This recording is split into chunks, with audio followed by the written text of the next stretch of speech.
Ladies and gentlemen, there is a sacred moment in every relationship, whether between friends, colleagues, or loved ones, a moment where someone shares their struggles, their vulnerabilities, their scars. And when a man, in a world that often tells him to be strong, silent, and unshakable, chooses to speak about his problems, it is not a sign of weakness, but an offering of trust. This is not just about listening. This is about how we honor that trust and respond in a way that nurtures connection rather than diminishes it. Vulnerability is not a burden. It is the bridge to deeper understanding and genuine human connection. Imagine for a moment that someone walks into a room carrying a heavy, invisible burden, a burden they've been shouldering for weeks, months, or even years. Now imagine that they choose you, of all people, to set that burden down in front of. What they need in that moment is not for you to weigh, measure, or critique their burden. They don't need you to analyze it or tell them why it shouldn't feel heavy. What they need is for you to simply hold the space where that burden can be seen and acknowledged. Holding the space without judgment begins with creating an atmosphere of safety. Safety doesn't come from saying the right words, it comes from being fully present. It means putting away distractions, turning off your phone, setting aside your to-do list, and giving someone your full attention. It's about creating a sacred pause in the chaos of life where the person in front of you feels seen and heard. But to truly hold space, you must also let go of your own biases and assumptions. It's easy to listen to someone and, without realizing it, filter their experience through your own lens. You might think, well, I wouldn't feel that way, or I've been through worse. These thoughts are normal, but they aren't helpful in this context. Holding the space means setting aside your lens and embracing theirs. It's choosing curiosity over judgment and compassion over comparison. When a man shares his problems, it's not uncommon for him to feel exposed or even ashamed. Society often conditions men to believe that showing vulnerability is a weakness. If you respond with judgment, whether through your words, tone, or body language, you risk confirming those fears. Even subtle cues like a raised eyebrow or a dismissive, it can shut the door to further sharing. Instead, respond with open body language and intentional silence. Silence is not emptiness, it's an active form of listening. It gives the speaker room to process their thoughts and emotions without interruption. You might feel the urge to fill the silence with advice, reassurance, or even a story of your own struggles, but resist the temptation. This moment isn't about you, it's about creating a container for their feelings to flow freely. Remember, holding space without judgment doesn't mean you have to agree with everything being said. It's not about endorsing their perspective, but about validating their humanity. You can acknowledge someone's pain and struggles without needing to solve or justify them. A simple "I hear you" or "that sounds really hard" can do wonders in creating a connection. Consider the power of your presence. Just by sitting with someone in their pain, without rushing to solutions or judgment, you send a powerful message: you are not alone in this, in a world that often tells us to hide our struggles. This kind of presence is a gift.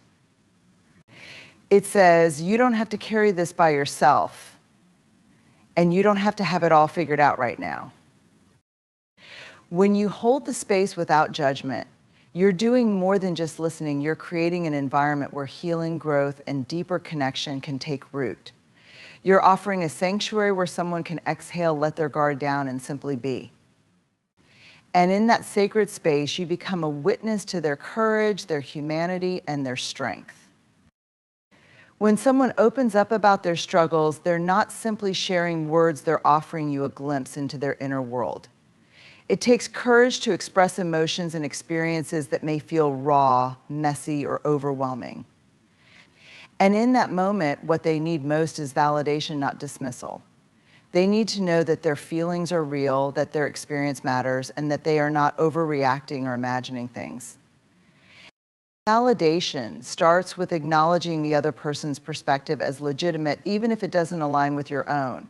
This doesn't mean you have to agree with everything they say. Instead, it's about recognizing that their feelings are valid because they are their feelings.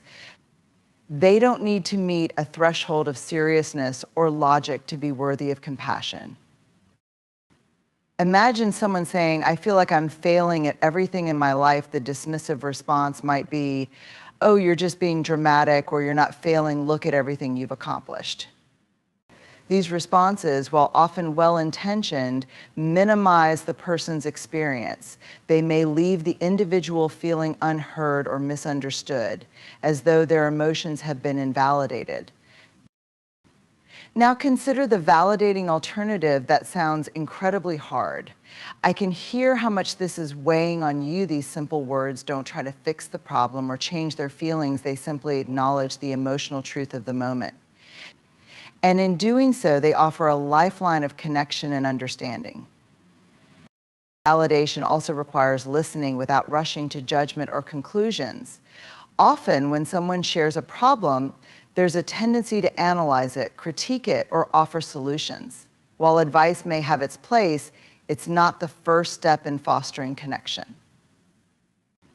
Instead, focus on truly hearing what the other person is saying, not just their words, but the emotions behind them. Are they feeling overwhelmed, ashamed, afraid, lonely? By tuning into these emotional undercurrents, you can respond in a way that makes them feel seen and supported. Body language plays a critical role in validation. Even if your words are supportive, dismissive body language like crossed arms, sighs, or distracted glances can send a conflicting message. Validation requires more than just verbal affirmation. It's also conveyed through your posture, eye contact, and expressions. Lean in, nod gently, and maintain a calm, open demeanor that says, I'm here with you and I'm fully present. Another important aspect of validation is avoiding phrases that minimize or diminish the person's feelings. Statements like, it's not that bad, you'll be fine, or at least it's not worse may seem encouraging, but they can unintentionally undermine the speaker's emotions. These phrases shift the focus away from their pain and suggest that their struggles aren't significant. Instead, validate their experience with empathy. I can see how much this is affecting you, or that must be so difficult to carry. Remember, validating someone's feelings doesn't mean you're amplifying their pain or agreeing with every detail of their perspective. It simply means acknowledging that their emotions are valid and understandable given their situation. When someone feels validated, they're more likely to trust you, open up further, and begin the journey of processing their emotions. Validation also builds a bridge of respect and connection. It tells the other person, your experience matters to me. Your voice deserves to be heard. This doesn't just foster deeper relationships, it creates an environment where vulnerability is safe and welcome. Over time, that safety can lead to healing, resilience, and growth. Remember that validation is about holding space for someone else's truth. You're not required to fix their problems, nor are you expected to have all the answers. Your role is to be a compassionate witness, someone who sees and honors their humanity without judgment or dismissal. And in doing so, you create a powerful foundation for connection, one that says, I hear you, I see you, and I'm here with you. In a world where so many people feel overlooked and undervalued, validation is an act of profound kindness. It has the power to transform not only individual moments, but entire relationships, offering comfort, understanding, and hope in the face of life's challenges. When a man opens up about his problems, he is offering something precious, his vulnerability. It is easy to overlook the profound courage it takes to speak those words, especially in a world that often teaches men to be stoic, strong, and silent. We live in a society that has conditioned many men to hide their struggles, to shoulder burdens alone, and to wear a mask of invulnerability. So when they decide to break through that silence and share what weighs on their heart, they are doing something far more significant than merely recounting events or detailing problems. They are breaking a deeply ingrained cultural code, exposing themselves in a way that requires immense bravery.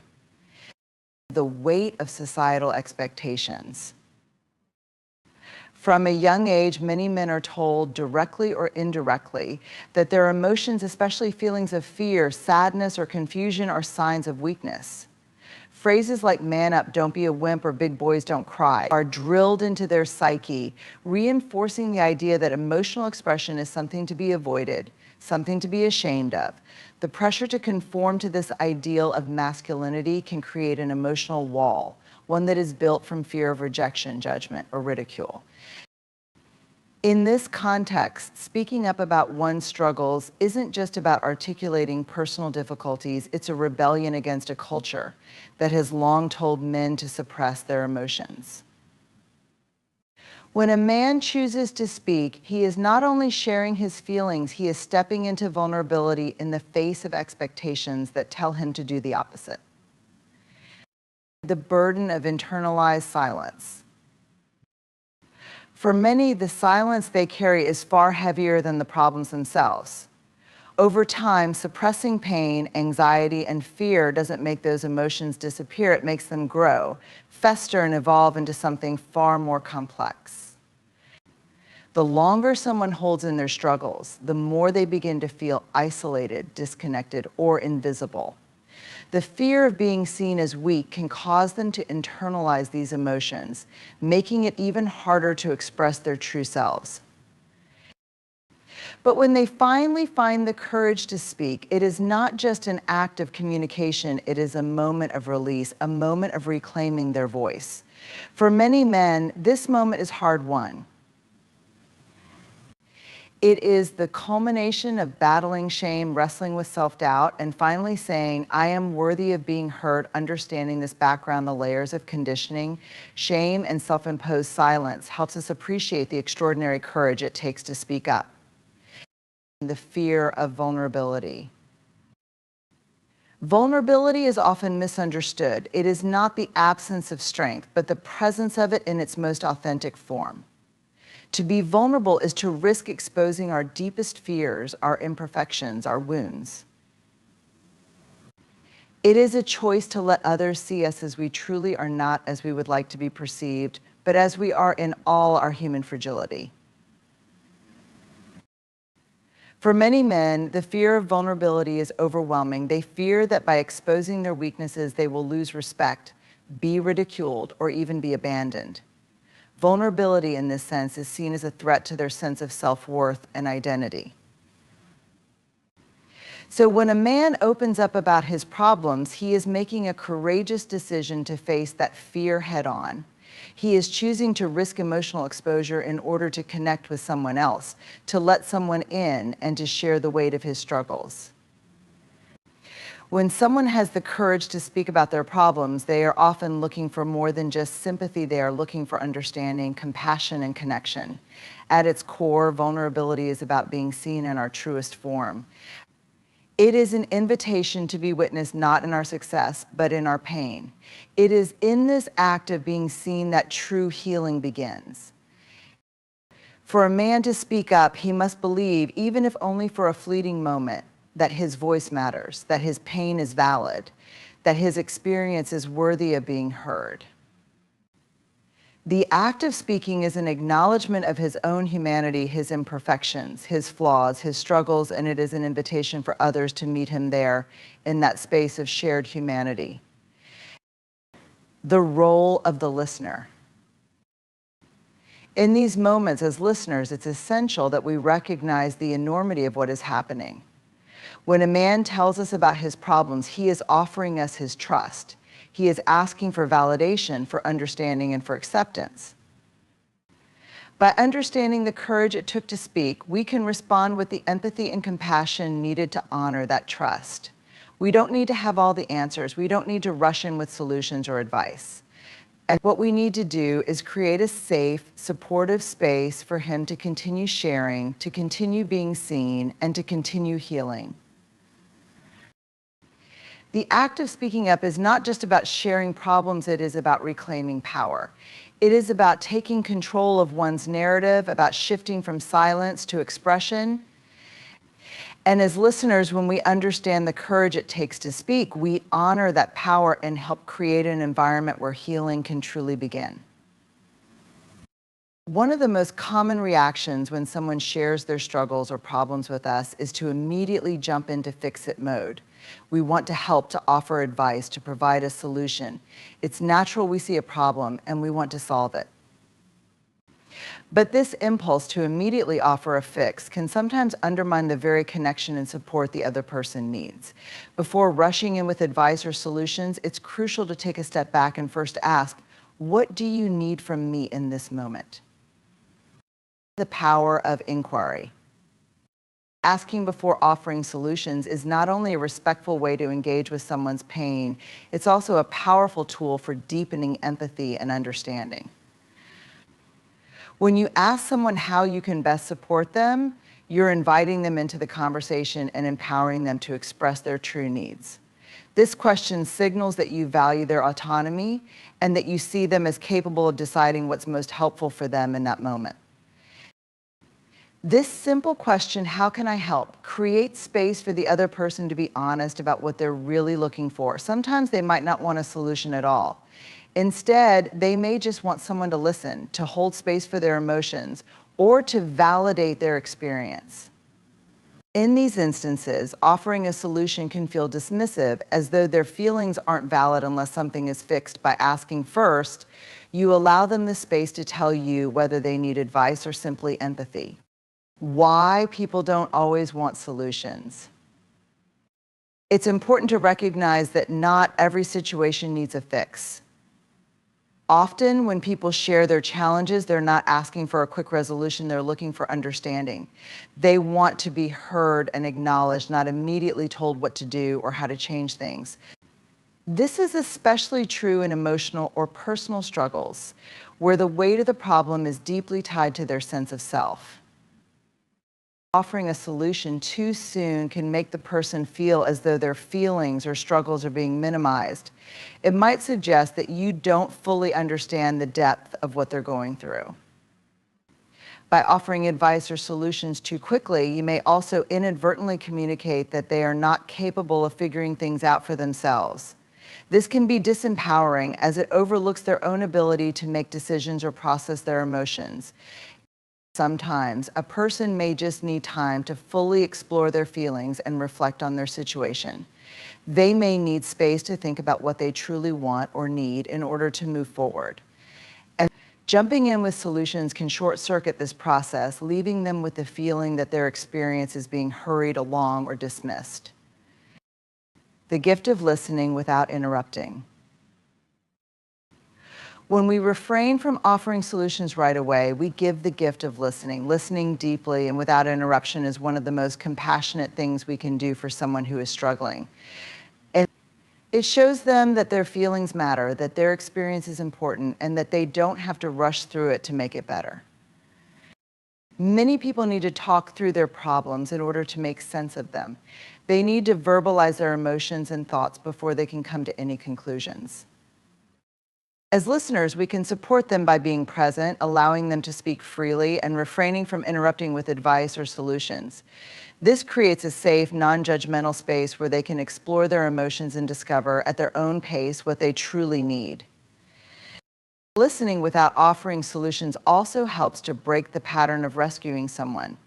While the intention behind rescuing is often positive, it can inadvertently reinforce a power dynamic where the speaker feels helpless and dependent on others to solve their problems.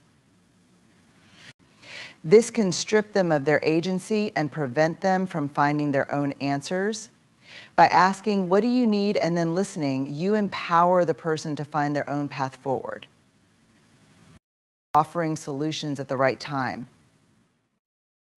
Once you've asked the question and listened carefully, the time may come when offering a solution is appropriate. But even then, it's essential to approach it with sensitivity and respect. You can say something like, "If you're open to it, I'd be happy to offer some suggestions." Or, "I have some ideas, but I want to make sure they're helpful to you." By framing your solutions this way, you're ensuring that the person feels in control and that their autonomy is respected.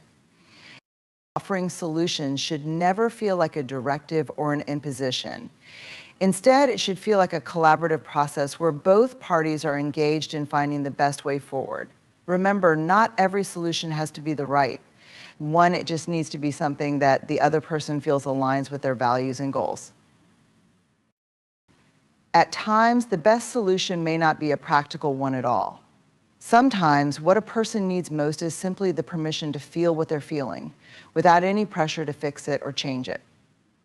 By asking first and listening deeply, you are allowing them to find their own clarity before jumping into a potential solution.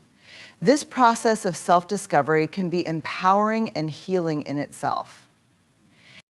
Building stronger relationships through support. Asking before offering solutions is an essential practice in building strong, supportive relationships. It deepens our connections with others by demonstrating that we care more about their feelings and experiences than about fixing them. It creates an environment of mutual respect where both parties feel seen, heard, and valued. When we ask what someone needs before providing a solution, we're acknowledging their humanity. We're showing that we trust them to know what's best for themselves, and that we're here to walk alongside them, not to dictate their path. This process fosters deeper emotional intimacy, strengthens trust, and encourages mutual support. In conclusion, when a man opens up about his problems, it is an invitation to be present, to listen, and to support. It requires us to hold space without judgment, to validate his feelings without dismissing them, to understand the courage it takes to speak, and to ask before offering solutions. Each of these steps builds trust, deepens connection, and fosters an environment where healing can begin. In a world that often pushes people, especially men, to bottle up their struggles, the simple act of being heard can be profoundly transformative. It is not always about providing the right answers, but about offering empathy, understanding, and a safe space for someone to be seen as they truly are vulnerable and human. By embracing these principles, we do more than just help with a problem.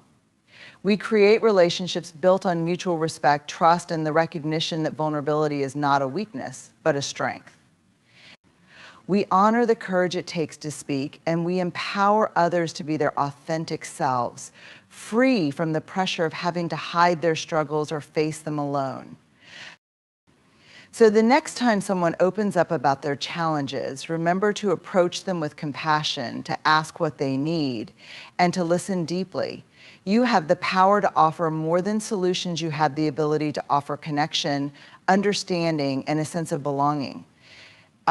And that ultimately is what truly makes a difference.